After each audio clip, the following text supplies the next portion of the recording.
시편 46편 10절 11절 이르시기를 너희는 가만히 있어 내가 하나님 됨을 알지어다.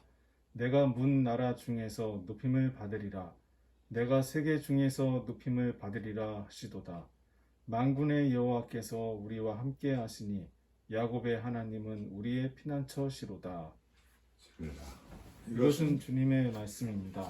하나님 감사합니다. 아멘. 복음서의 말씀 마가복음 4장 40절에서 41절. 이에 제자들에게 이르시되 어찌하여 이렇게 무서워하느냐 너희가 어찌 믿음이 없느냐 하시니 그들이 심히 두려워하여 서로 말하되 그가 누구이기에 바람과 바다도 순종하는가 하였더라. 이것은 주님의 말씀입니다. 하나님 감사합니다. 아멘. 오늘은 침묵 통한 현존 체험이라는 제목으로서 말씀을 드리려 합니다. 예수께서 갈릴리 바닷가에서 설교를 비유를 통해서 하셨습니다. 그리고 배에 예수님 모신 채 이제 배를 띄웠습니다. 그러자 다른 배들도 예수님 가시는 곳에 같이 이제 우리가 저 갈릴리 바다 건너편으로 가자 하는 주님의 제안에 따라서 배들이 이제 출항을 합니다. 잔잔한 바닷가에 순풍을 달고 배들이 이제 휴식을 즐기기 위해서 가고 있는데 갑작스럽게 광풍이 불었다고 합니다. 질병하는 파도가 이렇게 넘실거리면서 배를 위협하게 되어서 배들이 이제 심히 어려움을 겪게 됩니다. 그런데도 배가 물에 잠기게 되었는데도 예수께서는 고물에 가셔서 깊은 잠에 드셨다고 성경은 말하고 있어요. 그러자 제자들이 가서 예수님을 깨우죠. 예수님, 우리가 물에 빠져 죽게 되었는데 일어나 살려주십시오. 우리를 구원해달라고 예수님을 깨웁니다. 예수께서 호통을 쳐서 바람아 멈추라, 바다야 잔잔하라, 평온하라 하자 갈릴리 바다에 바람이 멈추고 다시 평화가 찾아와서 예수님 오신 배와 같이 함께하는 배들이 평화롭게 항해를 하게 되었다는 것입니다. 이 폭풍을 진압하신 예수님에 대한 그런 그림을 렘브란트라는 빛의 화가가 이것을 1633년도에 그렸습니다. 거대한 작품이었는데요. 이 작품은 보스턴의 이사벨라 박물관에 소장하고 있으면서 사람들에게 전시를 했는데 1990년도에 도난을 당했습니다. 아직까지도 누가 훔쳐갔는지 나오지 않기 때문에 이 보스턴 박물관에는 그 렘브란트의 그림이 있던 그 액자 자리를 빈 자리로 그대로 두고 있습니다. 그래서 사람들에게 주인이 어서 빨리 나오기를, 훔쳐간 사람이 나오기를 바라지만은 아직도 빈 자리에 이 그림이 비운 채 있는 것입니다. 이 그림을 자세히 보게 되면요, 빛의 화가, 빛의 조화를 잘 대비해서 그림을 그린 그런 성화의 작가인데 렘브란트가요. 여기서 보면은 빛이 환한 그런 것이 대각선으로 구빈이 되고 있습니다. 이 풍랑을 만나가지고 배가 거의 뒤집히게 되었는데 제자들 5명은 그냥 어떻게든지 해보려고 돛을 지금 막 밧줄을 잡고서 안간힘을 다쓰고 있는 그런 모습. 그리고 나머지 제자들은 예수님이 주무시고 있으니까 가서 예수님을 깨우고 있는, 이것은 어두운 색깔로다가 이제 이 하반부에, 오른쪽 하반부에다가 이렇게 예수님을 깨우는 제자들의 모습을 그려주고 있습니다. 이렇게 빛을 대비로 해서 시키고 있는데, 이것은 우리가 살아가고 있는 갈릴리 바다라고 하는 예측 못할 그런 세상을 향해서 우리가 배를 타고 항해하고 있는데, 이런 갑작스럽게 돌풍을 맞아서 거의 죽을 지경에 이를 때도 있는 것입니다. 우리 세상의 현실을 말해주고 있는 것입니다. 이 그림에서 보면 이 사람들 보세요. 5명의 제자는 어떻게든지 살아보려고 머리를 굴리면서 이 밧줄을 잡고 그냥 안간힘을 다 쓰고 있습니다.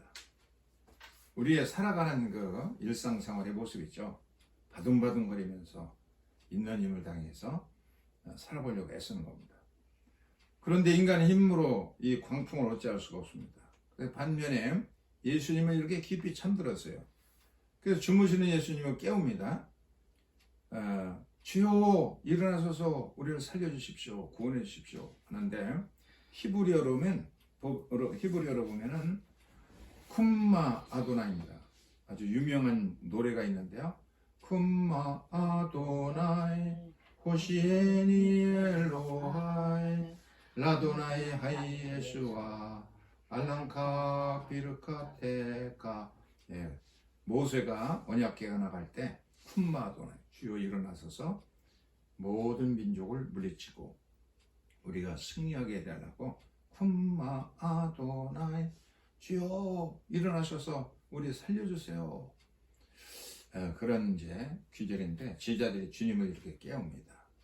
주님께서 눈을 뜨고 벌쩍 뜨고 일어나가지고 바람을 향해서 잠잠하라 명하시고 바람을 멈추게 하시고 그렇게 해가지고 평화가 왔다는 것입니다. 이 사람의 머리에 이 뇌파가 이렇게 진동하고 있다는 사실이 이제 입증이 되었죠. 과학적으로 우리의 머리에다가 이렇게 EEG라고 하는 그런 그 전극 장치를 전극 센서들을 감지 장치를 한 20개 정도 이렇게 이마와 기민 뭐 이런 곳에다가 잔뜩 붙입니다. 그리고 거기서 일어난 이 파동을 연구를 하는데 이렇게 여러 가지 파동이 웨이브가 일어나고 있습니다. 알파파, 또 베타, 제타, 델타, 세타 이런 이 전극들이 발생하고 있다는 것을 그것을 알게 되었습니다. 그래서 이 소란한 가운데서 있을 때 우리가 막 흥분해가지고 막 지금 광풍의 패가 너무 뒤집히게 되고 물이 잠기고 그럴 때 그 소란한 가운데 막 살아보려고 막 바둥바둥 했었잖아요. 이런 흥분된 상태에 우리의 뇌파에서 발생하는 그런 자극들. 그다음에 잠잠할 때 주무시는 예수님의 상태, 이렇게 우리가 깊은 침묵 기도할 때의 모습, 그리고 수면 상태의 모습들을 이렇게 표시하는 것입니다. 그리고 인간의 이 소리도 보면요, 이 동물과 한번 비교를 해본 그래프인데요. 여기 보세요. 여기 보면은 인간이 들을 수 있는, 기루다가 들을 수 있는 음성들은 한정이 되어 있어요. 그래 이렇게 우리보다도 더 고양이라는 것은 굉장히 영물입니다. 건 뭐 5만 헤르츠까지 들을 수가 있고, 개도 많이 들을 수 있고, 가장 예민한 것은 이 박쥐입니다. 박쥐는 상당히 많이 높은 파장도 들을 수가 있다고 합니다.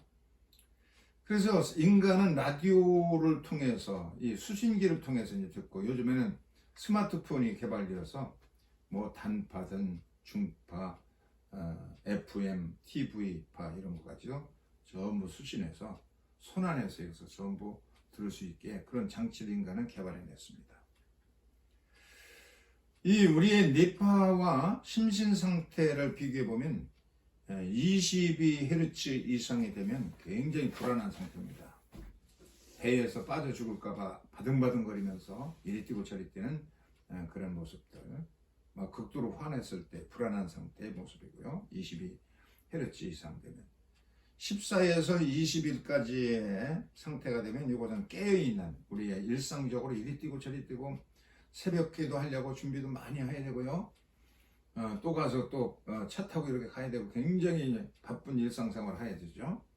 세상 사람들이 이렇게 굉장히 바쁘게 일상생활에 이리 뛰고 저리 뛰는 그런 의식 상태, 우리의 여러 가지 오각을 통해서 감지하는 시각과 청각, 후각, 미각, 촉각 이런 것을 통해서 시공에서 일하고 있는 일상생활의 모습이 14에서 21Hz에 속하였고, 그리고 7에서 14Hz까지의 상태에 이르면은 주의 집중력이 생깁니다. 좀 안정된 가운데서 공부도 하면은 집중력이 생겨서 금방 암기도 잘하고 공부를 잘할 수가 있어요. 또 직장에서 일을 하더라도 이 안정된 상태에서 작업을 하면 능률이 생깁니다.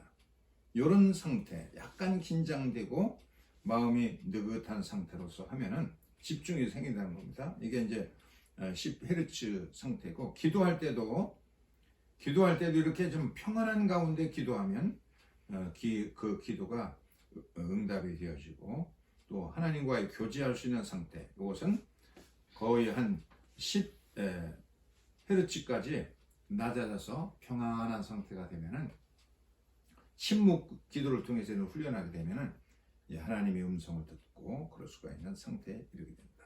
4에서 7Hz까지 깊은 명상 단계에 있는 그런 단계의 니파는 이렇게 느리게 이제 안정이 되어 있습니다. 그리고 1에서 4Hz가 되면은 이건 아주 깊은 예수님과 같이 그냥 수면에 빠져 있는 상태입니다. 바로 이런 상태에서 우리가 힘을 얻고 푹 자고 나야 새 힘을 얻어서 다음날 능률 있는 삶을 살 수가 있어요. 어제도 잠을 잘 자게 되는데 스마트폰 이런 걸 다 멀리하고서 자니까 그냥 잠이 잘 오더라고요.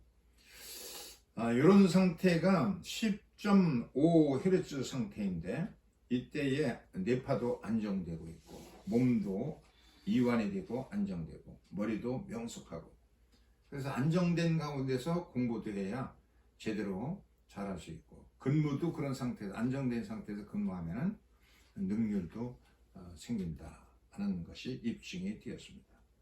이렇게 10.5Hz 상태의 니파에 있어야 몸도 안정되고 머리도 명석해지고, 기도를 해도 안정된 가운데서 해야 하나님과 대화가 가능하고 그렇습니다. 그런데 이렇게 막 그냥 풍랑이 일고 배가 뒤집히게 되고 물이 가득 차고 그럴 때 굉장히 그냥 막 불안한 상태죠. 그리고 인간이 막 극도로 화를 내는 사람 있잖아요.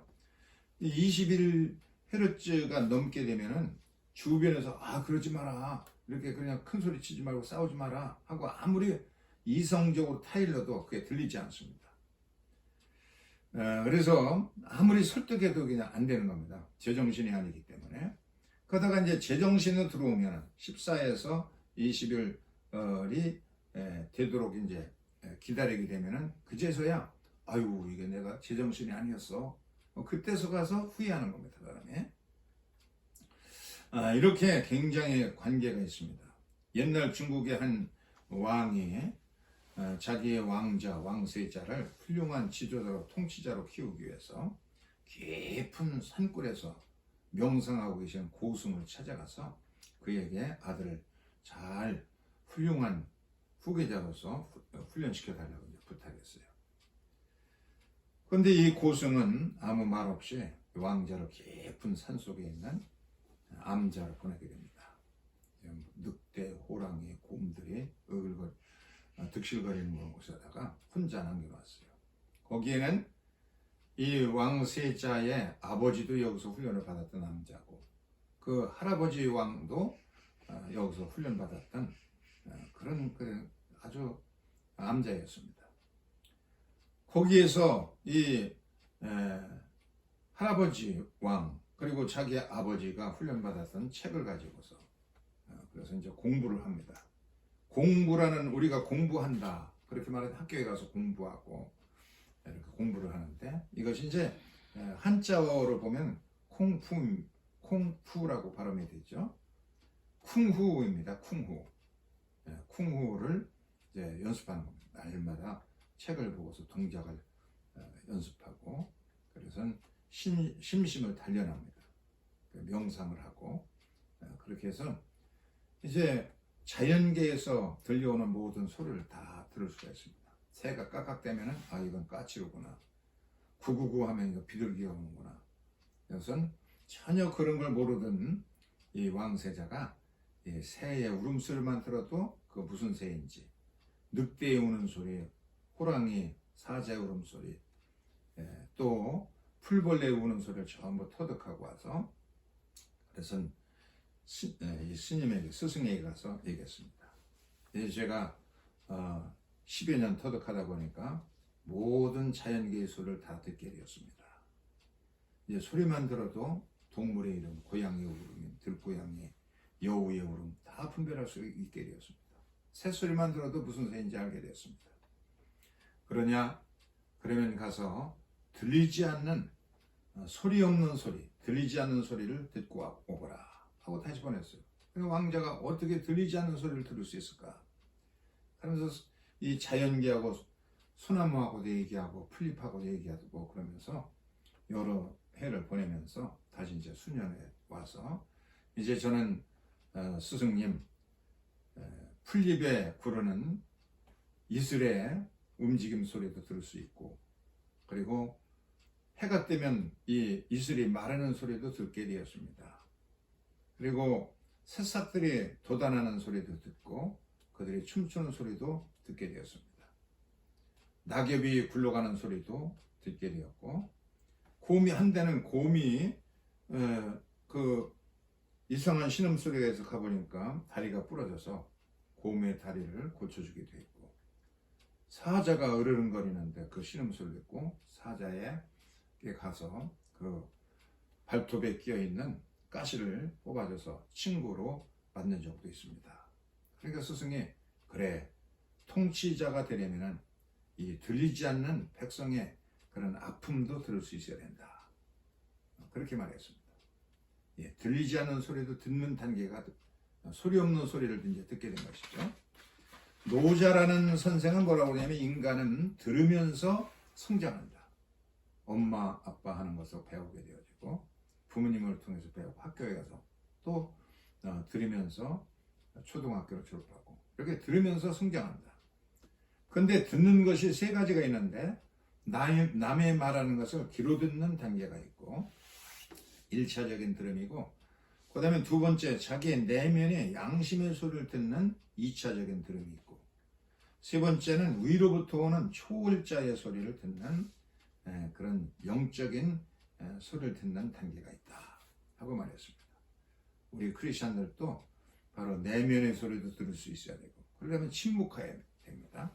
더 깊이 침묵 기도를 하면은 위에서 들려주시는 초월자, 주님의 음성을 체험하고 들을 수 있다 하는 것을 그 옛날 동양의 학자인 노자도 깨우쳐 알았던 것입니다. 이 물건을 파는 사람들도 소비자의 소리를 듣습니다. 들리지 않는 소리를 소비자들이 무엇을 써보니까 무엇이 불편한 것을 자꾸 시정하면서 상품을 개발해 나갔죠. 통치자도 이 백성들이 들리지 않는 소리를 들을 수 있어야 되는 것입니다. 상인들도 이렇게 들리지 않는 소비자의 소리를 듣는데, 우리 영적인 세계에 살고 있는 우리 성도들도, 크리스천들도 이렇게 깊이 소리 없는 소리를 들을 수 있어야 되는데, 우리의 심장에서부터 들려지는 양심의 소리에 귀를 기울일 수 있어야 되고, 그리고 더 깊이 침묵하여서 하나님의 음성을 들을 수 있는, 세미하게 우리에게 말씀하시는 미세한 주의 음성에 들을 수 있어서, 그래서 예수님과 같이 그 혼란 속에서도 주무실 수 있는 깊은 그런 침묵의 단계, 여기서부터 모든 것을 제압할 수 있는 거대한 힘이 생기고, 주님과의 체험을 통해서 힘을 얻어야 세상에서도 우리가 승리할 수가 있습니다. 이런 침묵 훈련을 통해서 깊은 주님의 음성을 체험하고, 또 우리의 양심의 소리도 들으면서 승리하는 삶을 살 수 있기를 주의 이름으로 축원합니다. 이제 찬송가 413장 내 평생 가는 길,